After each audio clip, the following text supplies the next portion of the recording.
Ben, I was just wondering what your views were on the opinions expressed there, and then if we can also address this issue of the potential for Afghan to become a failed state.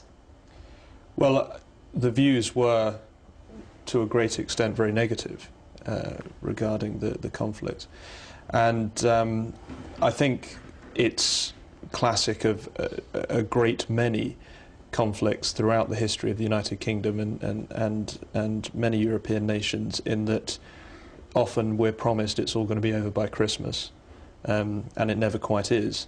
It's a very complicated situation, and I think we also have to acknowledge that, as I said before, that governments have changed. I mean, Tony Blair was, of course, mentioned there, and he had a particular agenda, which, as reported, wasn't just security, it was also about giving freedom to the people of Afghanistan, as he put it, greater freedom for women's and gay rights in the region.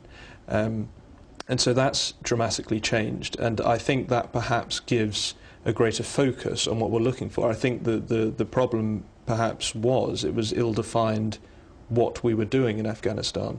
People knew we were there as part of the war on terrorism, but then all of these other ideological agendas came with that.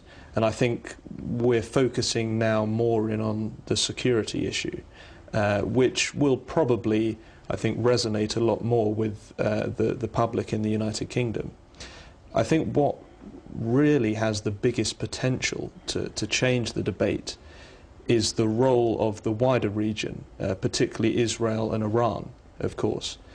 And now President Ahmadinejad came out, I think, yesterday and said that he felt there was no threat from an Israeli first strike on Iran and the nuclear reactors in Iran that are being constructed.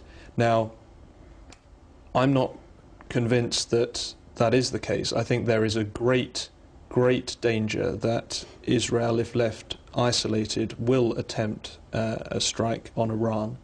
I don't think it has the capabilities to hit all the targets it may wish, but I don't think that will necessarily stop the Israelis taking what they perceive to be a defensive action against an Iranian nuclear weapon. But what impact would that have on Afghanistan? I think it would have an immense impact on Afghanistan because the region is a tinderbox, and that is what has the capacity to ignite it into a very, very severe situation. I think that is a scenario... Well, it can't get more severe than it is now. Well, unfortunately it can. I mean, you know, paint the Armageddon scenario. Well, please. I think if you've got a situation where Israel is engaged in military conflict with Iran, that is an escalation and a worsening of the situation in the region. As much as it may seem that it can't get any worse, I can see that, but I'm just wondering how it would impact on the Taliban and the NATO forces. I think it would impact on the NATO forces because NATO forces would be under a great deal of pressure to involve themselves in that conflict, and thereby putting the forces in Afghanistan and Iraq under extreme stress. I think. So you think that the whole region could then be sucked into? I think that's what could really change the paradigm in the region. Otherwise, I think we're going to see a continuation, potentially over the next decade, but certainly over the next 5 years, of a push towards achieving security in the region. Dr. Helboe, can I bring, you know, you're from the Centre for the Study of Terrorism. I mean, we just had this sort of almost a doomsday scenario being painted there, something which we hadn't considered at all because, you know, with the full focus.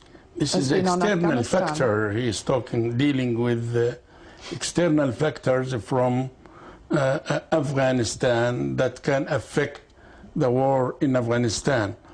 I'm sure this is to a great extent can be considered that if there is any strike from Israel to Iran, the whole area will be in a reshuffle. And in Najad as well, Ben, you don't forget that he said if there is any strike, Israel will be there no more. So they are prepared as well. And we have seen two very foolish experiences that Israelis have gone through, one against Hezbollah in Lebanon and one against Gaza, and in both cases they were defeated.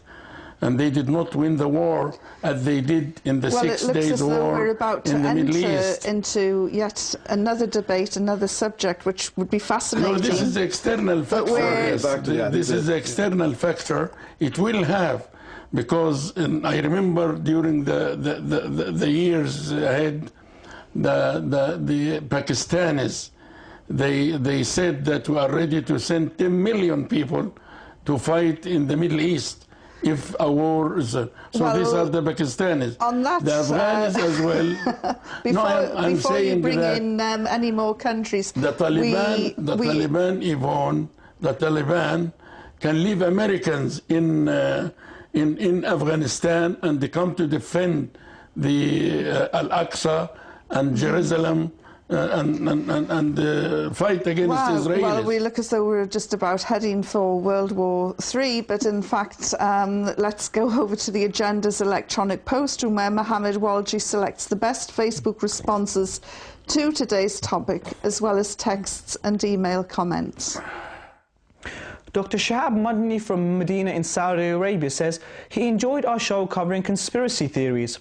Sending a message by text, he said, with over 80,000 spies in the Washington, D.C. area, according to a report in the Washington Post, this represents the continuous planning to control resources and dominate and allow big corporations to flourish. Call it conspiracy or something else. This is satanic planning to enslave other nations and milk resources. Today's subject also got many views steamed up. Aziz Ahmed Rasool from Stafford in England said, if they wanted to kill as many Muslims as possible and steal as much wealth as possible, then it's a victory. If they wanted to undermine Islam and Muslims, then it will always be a failure. New Yorker Battery Jackson is slightly more tongue-in-cheek, we hope. He says, once everyone in the US and UK are hooked on heroin, it will be a clear victory. Taliba Ilm says, victory would mean once the maximum amount of destruction is caused.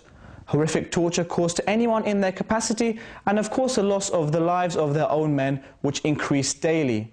In Morocco, Jamal Ajau says, what I really want to hear is them saying, stop the madness, get out. Zainab Muzaffar writes, for the US and UK, victory only means winning the war. That is chasing away the Afghan and Iraqi fighters into the mountains and deserts. Abu Saif says, victory for these capitalists is the complete destruction, division and breakdown of Afghanistan and the installation of a puppet regime so that the Khilafah cannot emerge. Mohsin Beg from Glasgow in Scotland added, I don't think it is a victory. I think the exit strategy from Afghanistan and Iraq is a phase of utter desperation. The whole strategy for war from day one has been flawed. Bush and Blair should be jailed for war crimes. Well, that's all we have time for today. So if you'd also like to be in touch, then please send your emails to the agenda@presstv.com.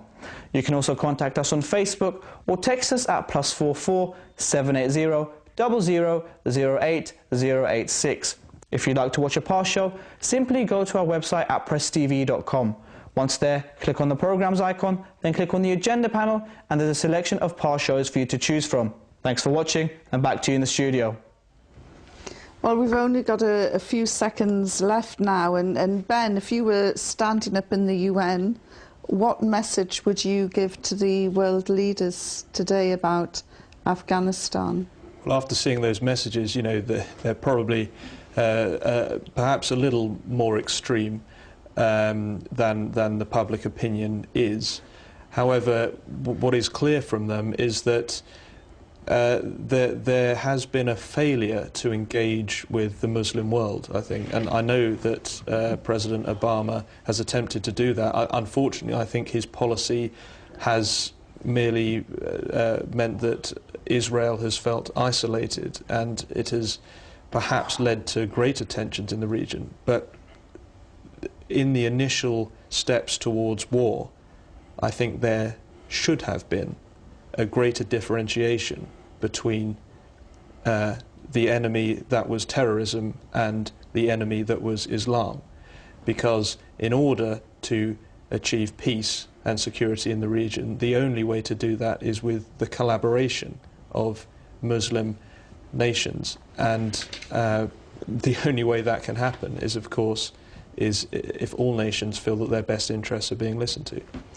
Scott, what would you say in about 15 seconds? First of all, I mean, there never should have been a war. I mean, this is the thing, we keep talking about the war. It was meant to be an international security assistance force to follow on to reconstruct the country after the Americans had already toppled the Taliban. So we've got to go back and revisit that moment in time. And if we can't create a prosperous, flourishing democracy in a stable environment, what can we achieve? And it wasn't, our job to prop up essentially now an unelected government in a Central Asian country as a NATO force. Dr. Halbawi, you've got Obama sitting there, and Cameron, and Mahmoud Ahmadinejad, and maybe even Netanyahu's the whole, all these leaders in front of you. What are you going to say to them? I will say to them what Obama said to his ideas very recently. Please make me, I want an exit strategy, and don't concentrate on anything else. I can't lose the whole Democratic Party. And what Robert Gates said also very recently, 2-3 days ago, that unless there is a clear progress by the end of the year, we will risk a collapse of public support. Re-study your strategies, involve Taliban, Omar Mullah, not the Taliban who went to Saudi Arabia or to America or came to London in the conference or attended the donors conference in Kabul. Go to Taliban, talk to Hamas, talk to Hezbollah. Don't talk to irrelated forces that will never bring the peace. The peace is the people with whom you have problems.